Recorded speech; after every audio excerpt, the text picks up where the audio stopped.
President Trump talking about how he and President Xi are the leaders of the two biggest countries on the planet and how they're equals. If the US is again hyper focused militarily in the Middle East, that ultimately is China's benefit. President Trump won't be drawn in on Taiwan. And that is because it could be that he doesn't want to, draw down a red line of any sort that could become a problem in his relationship with Xi Jinping.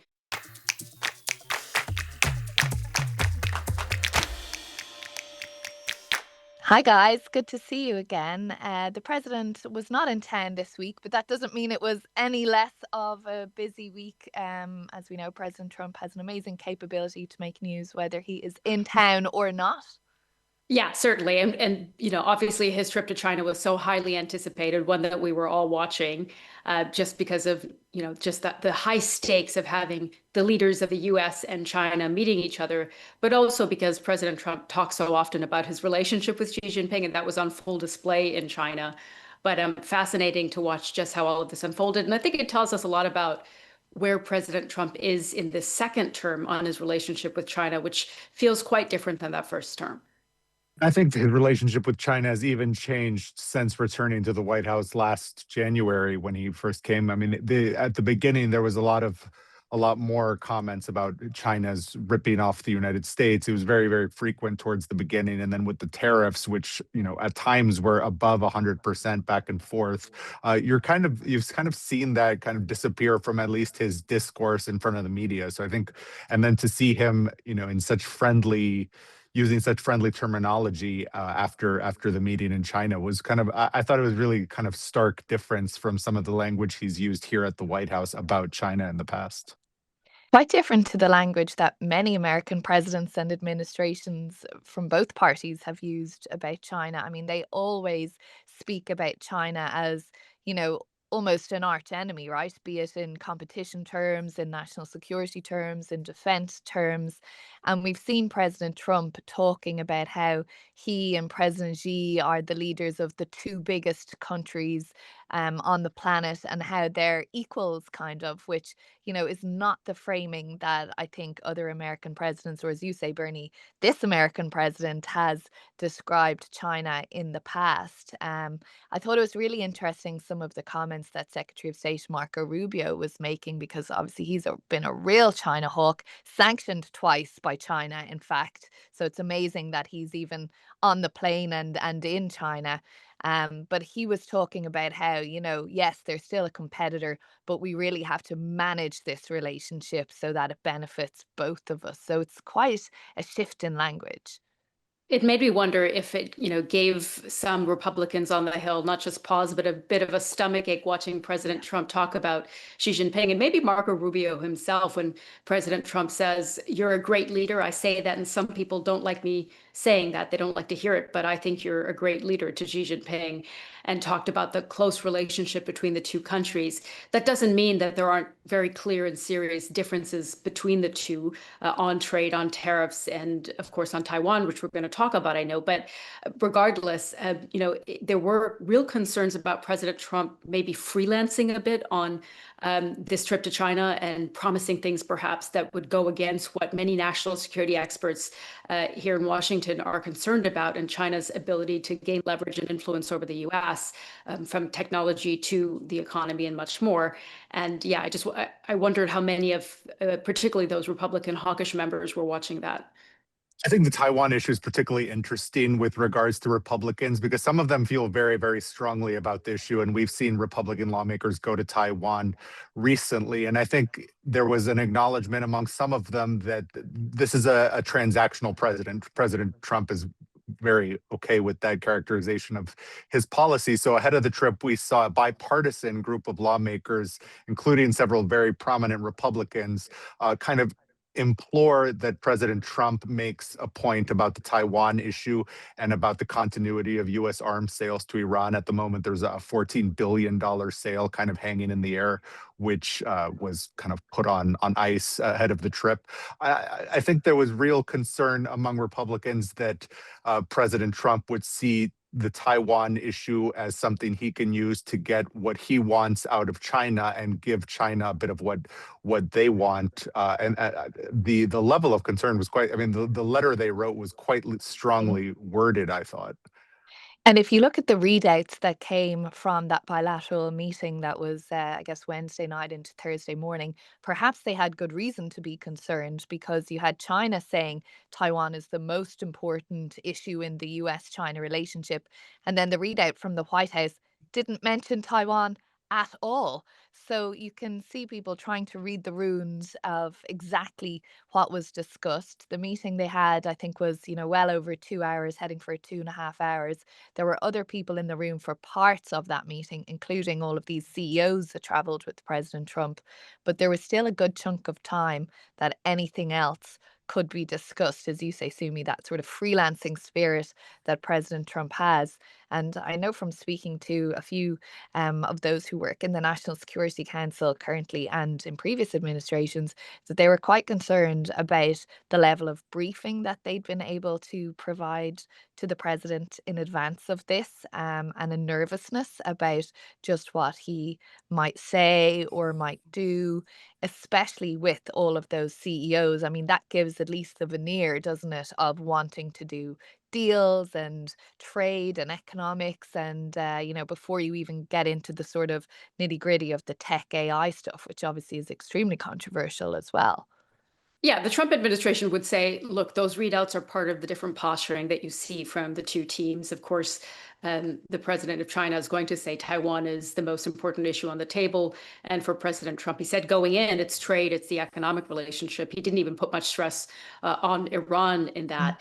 And you do see world leaders, when they make visits to other countries, often bring along a big business delegation. That's a big part of the trips that they make, especially if they're coming to the US and vice versa. The type of deals that could be made that had some worried. And obviously, the technology side of it with AI and chips that NVIDIA could provide is one part of it.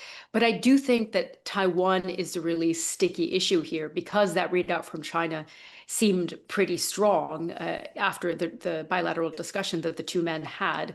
What is President Trump's position on China? I think that was the interesting point that I heard from a bunch of national security analysts and former China experts in different administrations who I spoke to kept making, which is President Trump won't be drawn in on Taiwan. And that is because it could be that he doesn't want to, draw down a red line of any sort that could become a problem in his relationship with Xi Jinping. But does it speak to a larger philosophy he has on it? It's hard to say. I think that ambiguity was very intentional, and he's not the only president that's been a little ambiguous on where the U.S. red line is with China. But I do think by not putting it in the readout, for example, and not kind of putting it publicly as a main issue for the U.S.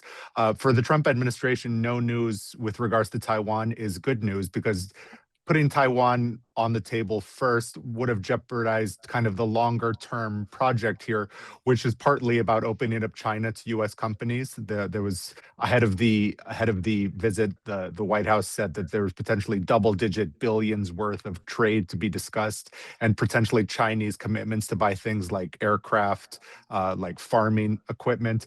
Even Trump even discussing China and there being any light between the two of them would have kind of jeopardized the entire project, not to mention everything that they want from China with regards to Iran.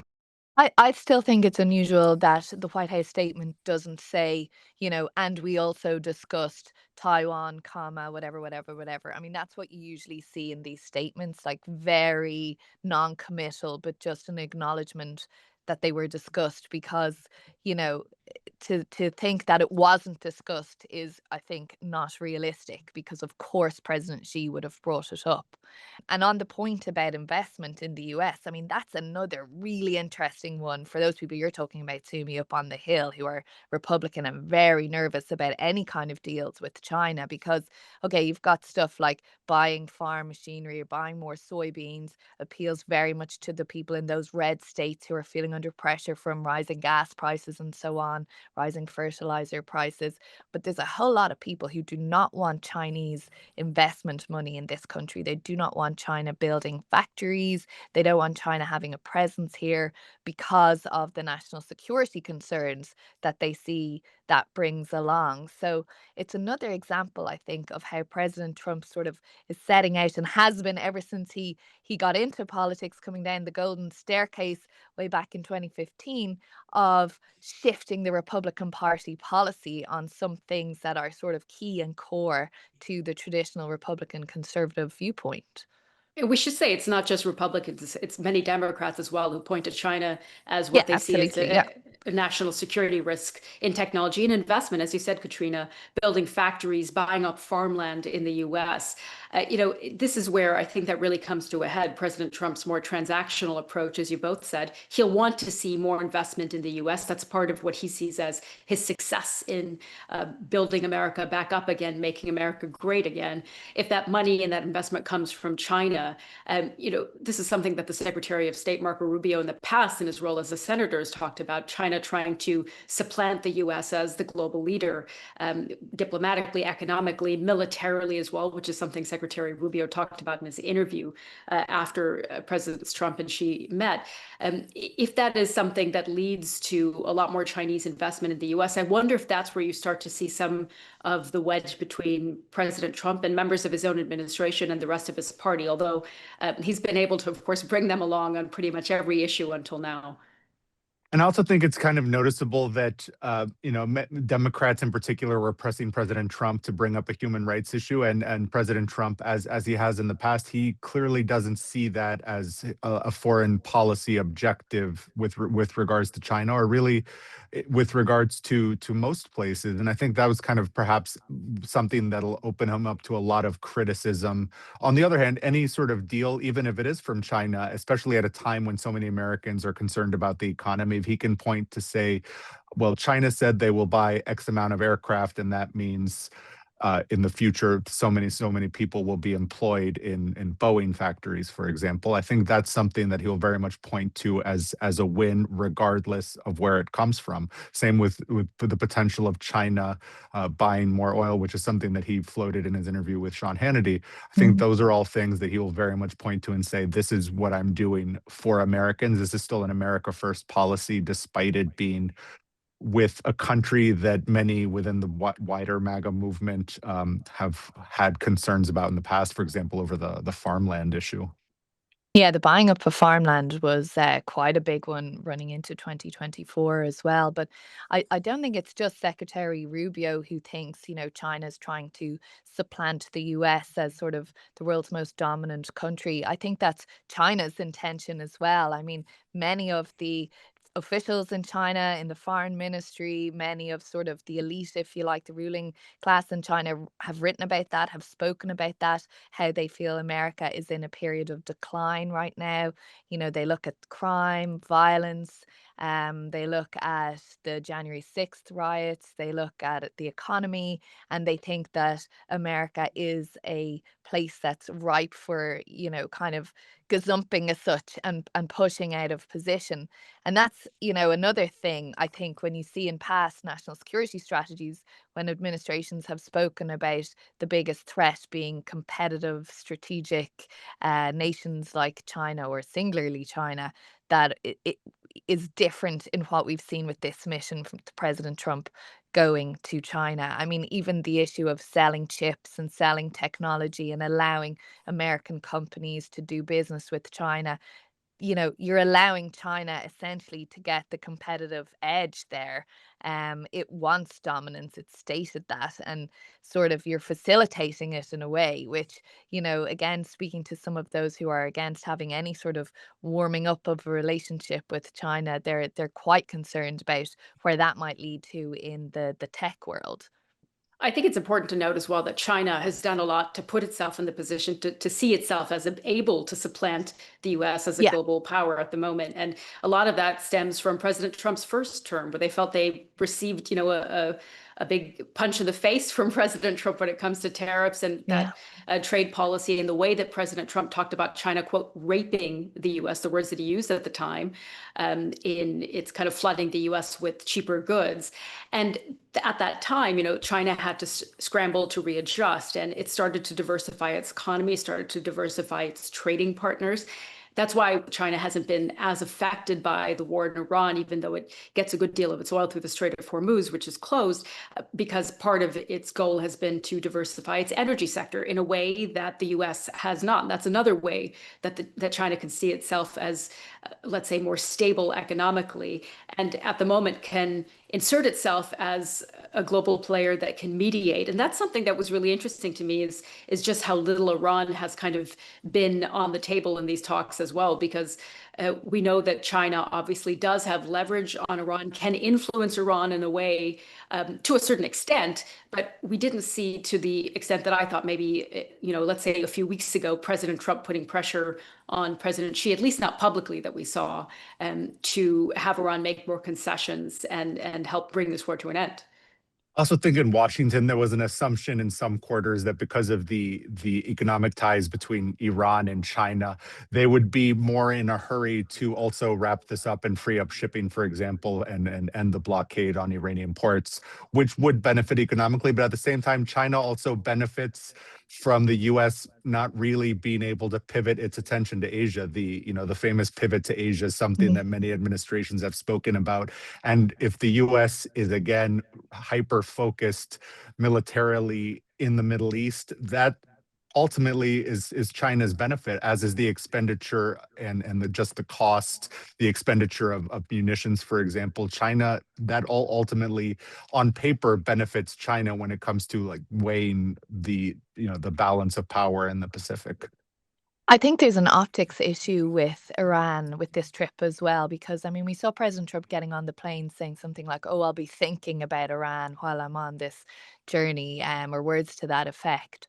But if he's sort of perceived to be asking President Xi or China for help, in a way, that's an admission that things aren't going as well as he says they are Yeah. going, and that things are over, and now it's just up to Iran to kind of accept the terms of the deal. And it goes against everything that we're hearing from the president, from Secretary Hegseth as well, who was on this trip as well with the president, which is quite interesting. So I think, maybe they spoke about it in private. These are things we may not know about ever. But if you think just a few weeks ago, there was an idea circulating that perhaps by the time this visit came about, that President Trump and President Xi would be standing up on a podium with some sort of peace deal that they had jointly negotiated in Iran. And we're very far from that on so many levels at this point. And just on that point, I thought it was really interesting to see President Trump say as he was leaving for the trip that he didn't think necessarily that he needed China's help with Iran and that it wouldn't necessarily be the topic of discussion, because literally days before he left, White House officials told reporters that would very much be a topic, as would the issue of potential of Chinese assistance of any kind to Iran. We've already seen just in the last few weeks Chinese linked people, Chinese linked companies be sanctioned by the Trump administration for allegedly helping Iran's war effort. So I think obviously there was a concern that was circulated to reporters by the administration that President Trump just wasn't willing to acknowledge in that same sort of public-facing way that he has acknowledged, for example, that they'd be discussing trade issues or tariffs. Yeah, and interesting to see the Secretary of State Marco Rubio, when asked about what China had to say about Iran, he said, "Well, they agreed with us. They see the same position, that they don't want the Strait of Hormuz to be militarized or tolled." Well, great that they agreed that, but it wasn't militarized or tolled before the war started, and so it's returning to a position of where the U.S. and the rest of the world was before they started the strikes, before the U.S. and Israel started the strikes on Iran. And that doesn't mean that there's any sort of resolution or even Chinese help to get there. And what it means is that President Trump will come back from this trip with the same problem on his hands as when he left, which is he was given a proposal back from Iran that he deemed completely unacceptable. It is now, as for all intents and purposes, from what we can see, a stalemate between the two sides, with Iran not budging and President Trump clearly not budging on his red lines. And he has said over and over again, this is about making sure Iran cannot have a nuclear weapon. And this comes at the same time as we've seen inflation jump up to 3.8%. We saw JP Morgan say that oil will remain above $100 a barrel for likely the remainder of the year. And all of those pressures, of course, are playing out. And that will be what President Trump returns to.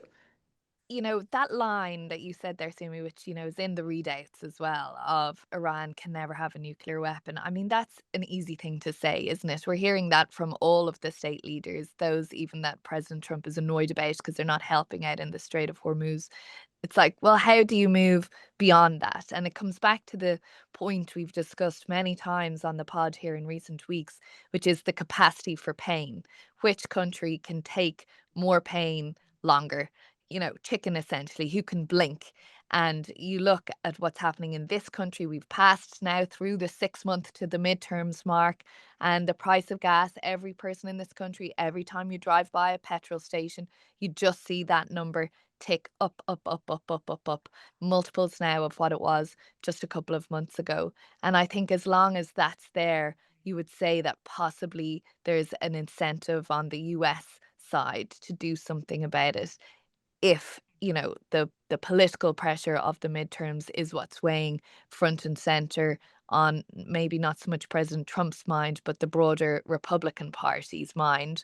And can you link that to this latest push for redistricting, that there's an acknowledgement that people are going to lose seats based on policies? So is there another way now for the parties to kind of sway things essentially by changing who can vote for who in which districts? And it's very technical. We'll get into it on another pod, but it's just really interesting to see, I think, those two storylines develop alongside each other. And, how long can this administration hold the line on that? Yeah, I think that's exactly right. And it comes back again to the question of how much President Trump is paying attention to this. I mean, there was a lot of attention paid to the comments that he made before leaving for China when he said, I'm not thinking about Americans' financial situation. Yeah. In real time, you could hear Democrats clipping that up and putting that on midterms ads. J.D. Vance, the vice president, of course, walked that back in a way, saying, look, that's not the context in which the president was speaking. At the end of the day, making sure Iran doesn't have a nuclear weapon is the most important goal. But look at all of the policies that this Trump administration has put into place to make sure that costs do come down for America, including tax refunds, no tax on tips, no tax on Social Security, so on and so forth. But when President Trump himself is specifically asked about these concerns and some of the polling, he starts talking about the stock market. And I think, I was talking to our political panel the other day about this, and the Republican communication strategist said, as a comms person, I wouldn't talk about the stock market because most Americans don't have much to do with the stock market, of course.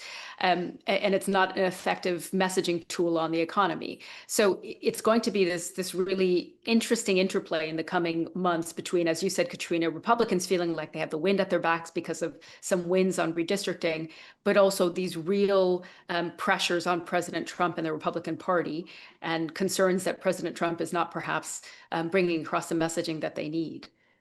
Unless, of course, we get some of those major deals that President Trump can point to as it kind of and allege that that's an economic benefit for Americans, whether it's jobs because of commitments from China, for example. At the same time, we really haven't seen the promised push by President Trump personally to get out there and discuss those what they see as economic wins, no tax on tips, no tax on Social Security, for example. We were kind of essentially promised by the White House that he would be out there perhaps once a week speaking to potential voters, backing candidates in person.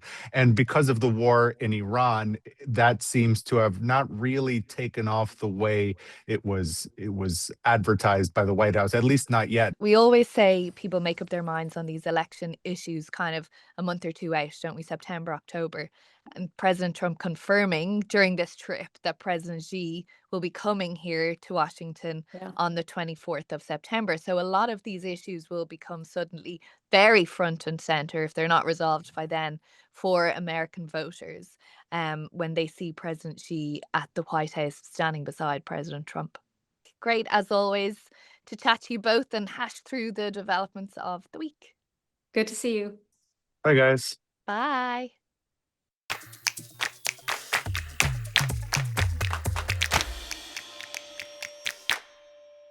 If you enjoyed this episode of The President's Path, then do like and subscribe to our YouTube channel. And we would love to hear from you, so please do leave us a comment below or email us on path@bbc.co.uk.